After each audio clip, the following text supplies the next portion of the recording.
Hey guys, what's up? Welcome back to my video, and today we're going to be doing a line of sight flight with this guy. However, this is a little bit special because I have the new Mode 2 Ghost version 2 top plate here that is meant for top mounting. Hopefully you can see it here. And now there is a couple weak spots on here, so the design of this probably will change, but it definitely is stronger than the original sort of more slender plate, especially since it is 3mm thick. Hopefully you can see that there. So it definitely is a lot stronger option. You have your regular slots here for your battery, as well as a toilet tank option there. I'm going to be using a Pulse 1050 6S 75C. Fits up there pretty well. A 1250, see, I'm not really a huge fan of top mounting just because there's not a lot of room on a racing frame, that is. Freestyle all the way top mount. But on a racing frame, there's just not that much room. And if the battery shifts, the prop can get in there, and you've got to be wary of all these wires. Which is why when I use this, I have to tighten it with a rubber band to keep the wires out of the props. But the quad itself, we have the Brother Hobby R6 2205 1750 kV, my bad, is the 6S motors. We have HQ 5050 V1S, have some race wire right there. We have a Micro Predator V3. I have an Acon AK32 bit 4-in-1 6S ESC. We have a White Noise FPV Synergy flight controller, which houses the little TBS 5-volt Unify and a Crossfire Nano right there on board. That flight controller is coming soon. This is an older revision, but hopefully I'll have newer ones very soon. Let's see, what did I miss? The antenna is just Luminar Axie, and then we have the Immortal T, and on the bottom we have a little Tiny's LEDs 6S LED there. And obviously this is the V2 Ghost, so it does have the 5mm dual boomerang arms right there. So let me get this guy all strapped up quick, and then we'll do a line of sight test with it. Alright, here we go. Got the battery all strapped up, and hopefully you can see what I meant with the little rubber band here to help keep the leads out of the props. It is very close, which is one of the main reasons why I don't like top-mounted racing setups. But let's just set this guy down and take it for a spin. I apologize for the snow and fog. It's slightly clearing up, but I've waited as long as I can. I gotta leave in about an hour or so. So this is as good as it's gonna get.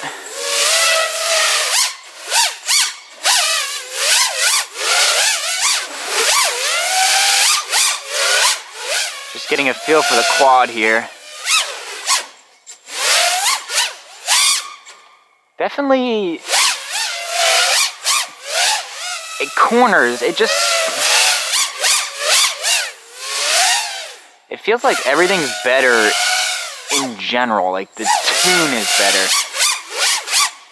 And that probably comes from the center of gravity being more aligned with that roll and pitch axis. This quad has a stock Betaflight 3.3 tune, I believe. 3.3.3, I think. And when I was flying it before, it didn't have the greatest characteristics in terms of the tune. It needed work. And now that it's top mounted, it almost seems like the tune's a lot better.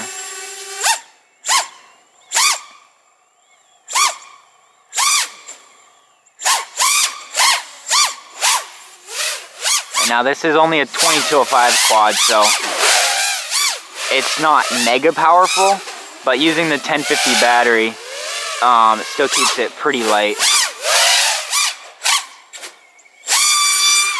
And then you have the HQ props that are decently easy to spin. Balances it decently well.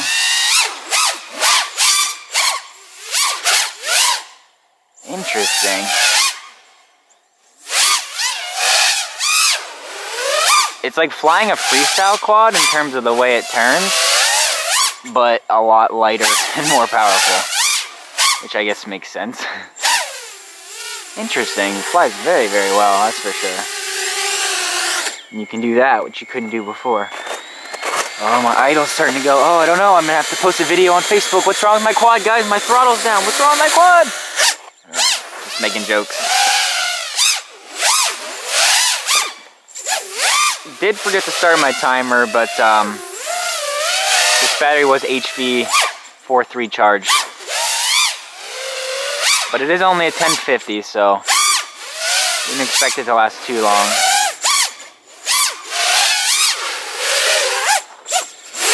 Look at that little blue tiniest LED. Putting in work. Love those LEDs.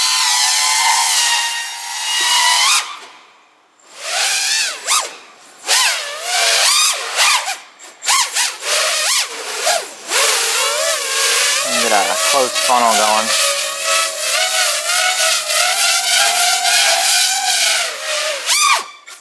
Nope. This definitely is probably the cleanest quad I have right now. Cleanest flying.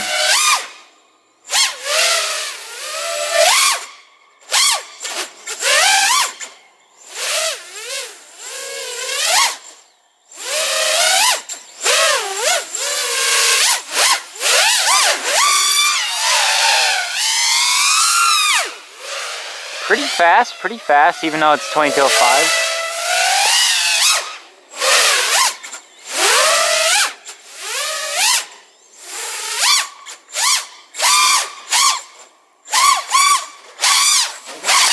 Oh,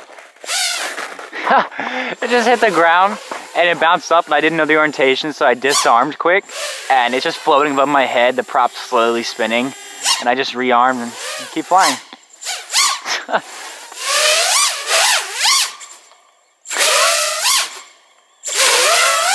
Just seems really precise, like the tune. Whoa, that was close. Fix the camera there. Thought the battery was dead and I was like pumping the throttle, but yeah, the battery is dead. But yeah, let's bring that back in. So there we go. All the snow and wetness on the bottom. Battery is pretty darn warm, but I'd say in a race you'd probably be fine running a 1050 on 2205 setup like this.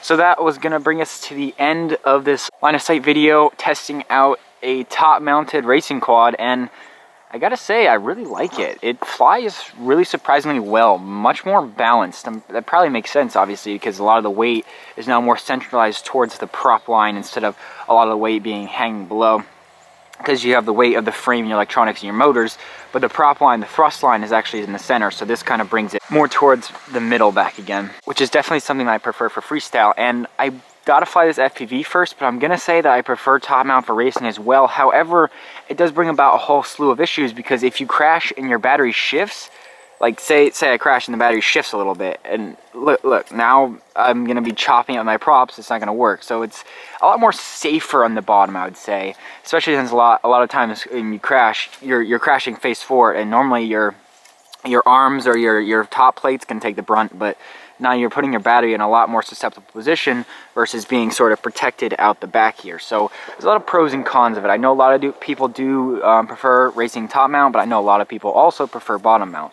So I'm gonna have to try it out in an actual race to see what I prefer. And the Ghost isn't the best top mount frame. It was never really meant to be top mount, so there's not that much room between the top props and the top plate, which kind of makes sense.